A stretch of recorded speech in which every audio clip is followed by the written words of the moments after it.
Last topic for the day, someone else who had a lot of jokes is the creator of the Olin podcast, Jason Calacanis. So there's 4 people that run the Olin podcast: Jason Calacanis, Chamath Palihapitiya, David Friedberg, and David Sachs. All billionaires. Jason, one of the iconic names, he's put $25,000 to Uber at a $5 million valuation. Uber went public. He made $115 million off of $25,000. That cemented his legacy as one of the greatest angel investors. They started a podcast called Olin. They're friends with Elon Musk. Elon Musk came to the live recording of the podcast.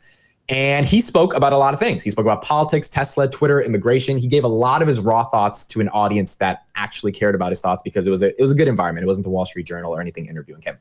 So raw reaction, Justin, after watching the podcast, were there any things that really stuck out to you about Elon and talking about his life? Yeah, I want to thank a lot of the comments yesterday because we shoot this really early in the morning and they dropped this episode like right after we recorded. So we want to address this less than 24 hours after they dropped it.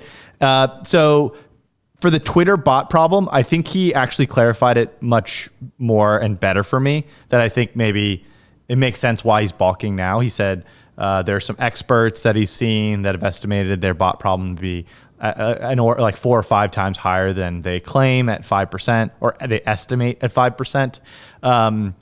I personally don't like. He kind of made fun of like, is that any of your experience? I don't know, Tom, you have a much bigger Twitter account than me, but I've got like 10 or 11,000 followers and I don't really interact with many bots, like 0. But maybe it's because I'm too nerdy for bots. But he also said something about another thing about how I'm trying to remember exactly what he said.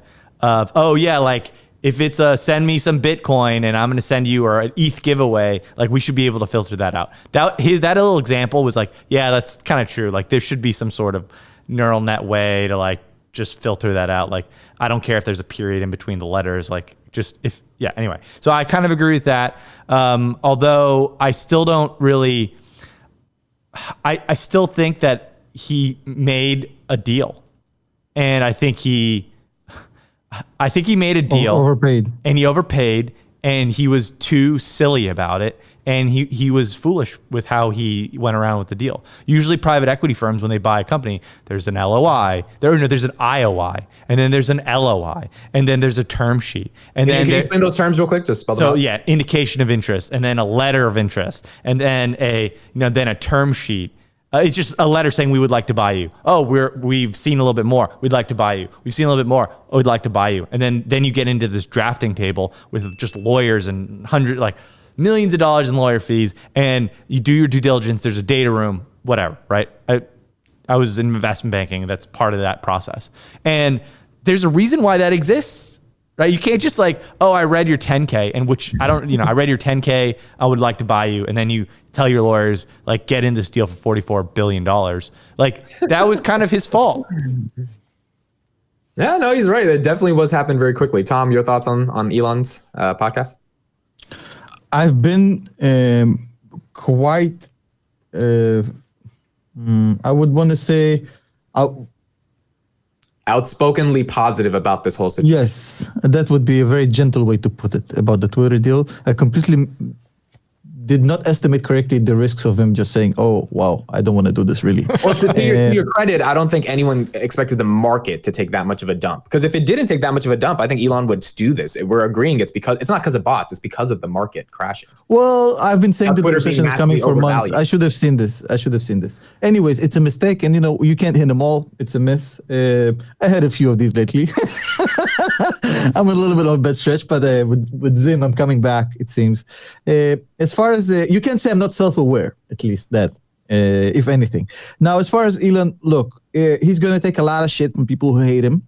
And believe it or not, even though all of us are on the Elon camp, there's a lot of people in the universe and the social media world that hate Elon intensely, and they're going to use it against him. Now, it's his fault because he did it to himself.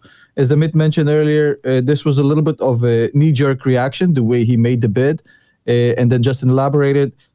If he went through the due process of actually doing it corporately, and I worked in this business, and I've done due diligence on companies. I mean, we had due diligence that took 6, 7, 8 months, and it was standard. So he might have, by doing it correctly, as far as due procedure, would have gotten to the deal stage where he actually sent out the offer at a much lower price. but because it was such an impulsive decision, he overpaid. Look, I get it. Look, I'll tell you a story. I think I agree with everything Justin said, but I'll tell you what I think happened here. So I was really broke back in the day. I was in college, and I overspent. And long story short, I had no couch. I overpaid for an apartment in a good part of town I couldn't afford. Blah blah blah blah blah blah. Basically, living like an idiot. So a commercial comes on my TV, which is the only thing I had in the apartment: a TV and a chair and PS4. And then it was for Call of Duty Modern Warfare 2. And it looks amazing. And I'm a gamer, bro. Still am. And I see the commercial said, no, you're not spending $60. You can't afford it, motherfucker. There's absolutely no way. I'm stronger than this. 10 minutes later, I was in the subway, my guy, going to the store like a junkie. Yeah, I gotta have it. I go back home. I play the game. Like, precious, my little precious. I think this is a little bit kind of indicative of what happened with Elon and Twitter. And now he's much like I had. It ended up with me crying in the shower at night, realizing I can't afford the game. So I think now it's the crying in the shower part. He knows he did a stupid boo-boo emotional response. I don't think he cares about the bots. Sorry, I call bullshit in that. It's just a bad deal. Yeah, and he also actually mentioned on the podcast that maybe it's 80%, 90% bots. If he truly believes that, we've seen some comments too. I kind of agree with the fact that he should just take the if he can take the $1 billion breakage fee, like lawyer up. He cannot. Lawyer up. And still, though, you've seen the terms. He cannot just walk away, though. I mean, is there a way he can just not? No, there is a way. Okay, so the way I think he got some good legal advice, but it's going to be a stretch. So the breakup fee isn't, hey, I'm walking away because I don't want to do the deal anymore fee. That's not applicable. The breakup fee is only applicable where there's like external circumstances like that make you not want to do the deal because things have changed. Like FTC gets involved and makes a whole thing out of it, stuff like that. So he cannot use the $1 billion. He's going to get sued and quite heavily, or not, I don't know, but it's not going to be on the right side if he does that. I mean, if that's true, then he basically pushed all in on the poker table. Yes. It's like trying to take it back. Like, yes. But what he's trying to do, he has a way out. If he can prove legally that it was fraud and that the representations were not just inaccurate, was materially adverse, fraudulent, then he can say, I can walk away with zero, not $1 billion, $0 paid. So now he's pushing for the bot thing, saying 80, 90%. He needs it to be beyond 40%, because if it's like 15% or 20% bots, it's still not material adverse effect. He needs like something to be completely fraudulent so he can walk away. I mean, he makes a really good point, though, because he also said that it's a lot of brand advertising as opposed to like whatever of the other types of advertising, conversion advertising. And if it's 50% or higher, I'm stretching. But no, he said it makes sense because then they have zero business. They have zero business, right? I mean, they have 230 million daily active users, so they claim. If it's only 40 million, then dude, that's huge. And so I think that as a billionaire, world's richest man right now, right?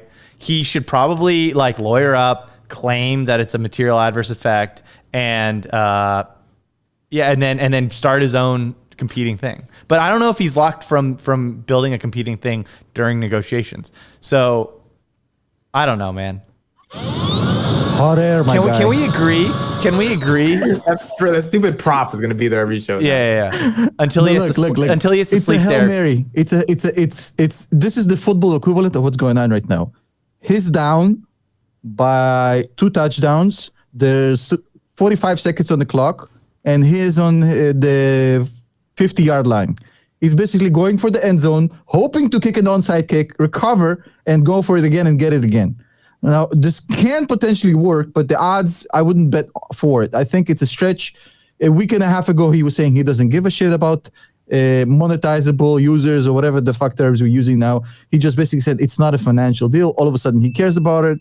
He's flipping faster than the winner schnitzel Can we agree that this is just bad decision on his part for being? And I mean, this was like invading. I mean, we all love Elon. Yeah, I love Elon. I still love Elon, but this was like invading Russia in the winter. Like this is. Who loves Elon more? Comment below. Is it me or Justin? I mean, obviously, they probably think the I'm a funniest hater. explanation. The funniest explanation. I'm gonna donate this time. I'm gonna donate $25 to the funniest explanation. Who loves Elon more, me or Justin? So I'm gonna be the donate. You donated before. I'll donate this time. Okay. $25 for the funniest comment. Sounds good. And we're gonna pin it. Okay. Leave your comment. Who loves Elon more, Tom or Justin? Obviously, I mean, they have some really good points. Elon didn't care about this. It was all about free speech. And now he's, saying 80% are fake users. This really has an adverse effect on advertising. So we're going to see what happens in the Elon Twitter saga, and we'll be covering it throughout the coming months.